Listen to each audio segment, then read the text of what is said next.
APPSC group 2 mains కోసం semi grand test 1 October 2024న నిర్వహించడం జరుగుతుంది. ఇది టార్గెట్ గ్రూప్ 2 మిషన్ ఇన్స్టిట్యూట్లో జరుగుతుంది. సో దీనికోసం అందరూ కూడా ఫ్రీగా రాసుకోవడానికి వెసులుబాటు ఉంటుంది.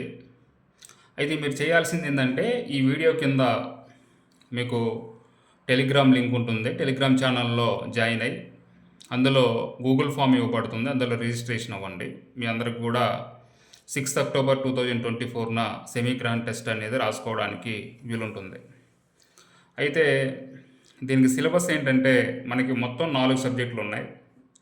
ఈ 4 సబ్జెక్టులు ఏవైతే ఉన్నాయో అందులో మనకి ఈచ్ సబ్జెక్టుకి వచ్చేసి 25 క్వశ్చన్స్ ఉంటాయి, 25 ప్రశ్నలు. అలానే 4x25 100 క్వశ్చన్స్, 100 మార్క్స్.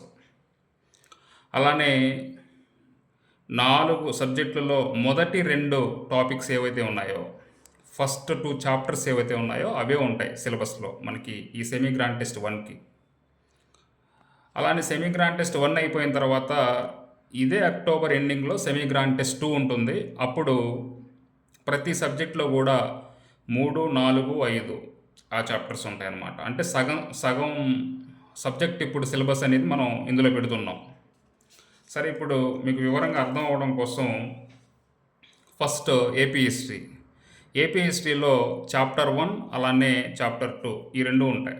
చాప్టర్ 1లో మీ అందరికీ తెలిసి ఏముంటుందో పూర్వ చారిత్రక సంస్కృతులు, అలానే శాతవాహనులు, ఇక్ష్వాకులు, అలానే విష్ణుకుండెన్లు, తూర్పు చాళుక్యులు, అలానే ఆంధ్రచోళులు వీటి వరకు ఉంటుంది. అలానే చాప్టర్ 2 11వ శతాబ్దం నుంచి 16వ శతాబ్దం మధ్య ఆంధ్రదేశాన్ని పాలించిన ప్రధాన అలానే చిన్న రాజవంశాలు, కాకతీయులని, విజయనగర సామ్రాజ్యం అని ఇవన్నీ ఉంటాయి.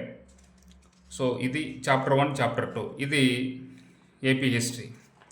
అలానే నెక్స్ట్ ఇండియన్ పాలిటీ, ఇందులో కూడా చాప్టర్ 1, చాప్టర్ 2 ఇందులో భారత రాజ్యాంగ స్వభావం, అలానే భారత రాజ్యాంగ అభివృద్ధి ముఖ్య లక్షణాలు, ప్రవేశిక, ఫండమెంటల్ రైట్స్, అలానే డిపిఎస్పి, అలానే ప్రాథమిక హక్కులకి అలానే డిపిఎస్పికి మధ్య సంబంధాలు, అలానే ప్రాథమిక విధులు, రాజ్యాంగ సవరణ, రాజ్యాంగం యొక్క మౌలిక స్వరూపం.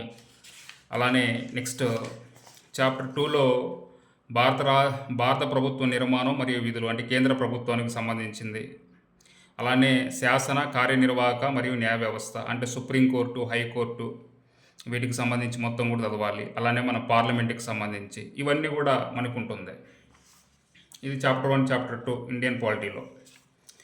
అలానే నెక్స్ట్ ఎస్ఎన్టీ, సైన్స్ అండ్ టెక్నాలజీలో ఇందులో కూడా చాప్టర్ 1, చాప్టర్ 2 మనకు తెలుసు. ఫస్ట్ చాప్టర్లో జాతీయ ఎస్ఎన్టీ విధానం, అలానే స్పేస్ టెక్నాలజీ, అలానే మనకి డిఫెన్స్ టెక్నాలజీ, రక్షణ సాంకేతికత, అలానే నెక్స్ట్ సమాచారం మరియు communication technology, digital India mission, nuclear technology. ఇది చాప్టర్ 1 వరకు. అలానే చాప్టర్ 2 వచ్చేసి మొత్తం కూడా ఎనర్జీలో మీకు ఏముందో అఫీషియల్ సిలబస్ ప్రకారం చూసుకోండి.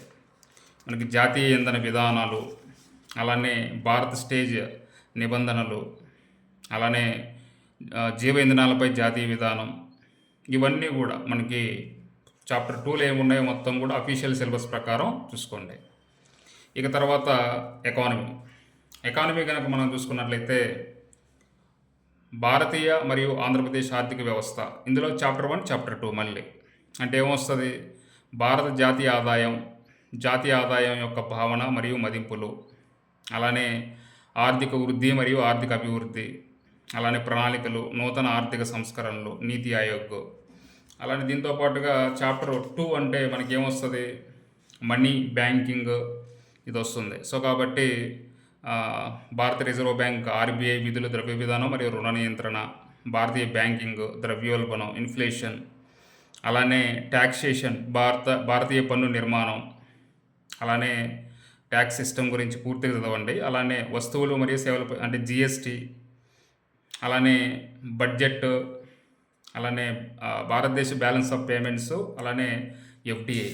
సో ఇది చాప్టర్ 1, చాప్టర్ 2 అంటే మనకి ప్రతి సబ్జెక్ట్లో కూడా చాప్టర్ 1, చాప్టర్ 2 చదివేసేయండి. ఇది మనకి సెమీ గ్రాండ్ టెస్ట్ 1కి ఉన్న సిలబస్ అనమాట. సో ఇది 100 మార్క్స్కి ఉంటుంది. 100 మార్క్స్కి మీకు మనకి ఏబిపిఎస్ ఎగ్జామ్ ఎలా పెడుతుందో సేమ్ అలానే మనకి ఎగ్జామ్ సిలబస్ కూడా అలానే ఏ విధంగా ఉంటుందో అలానే ఉంటుంది మొత్తం కూడా. Thank you.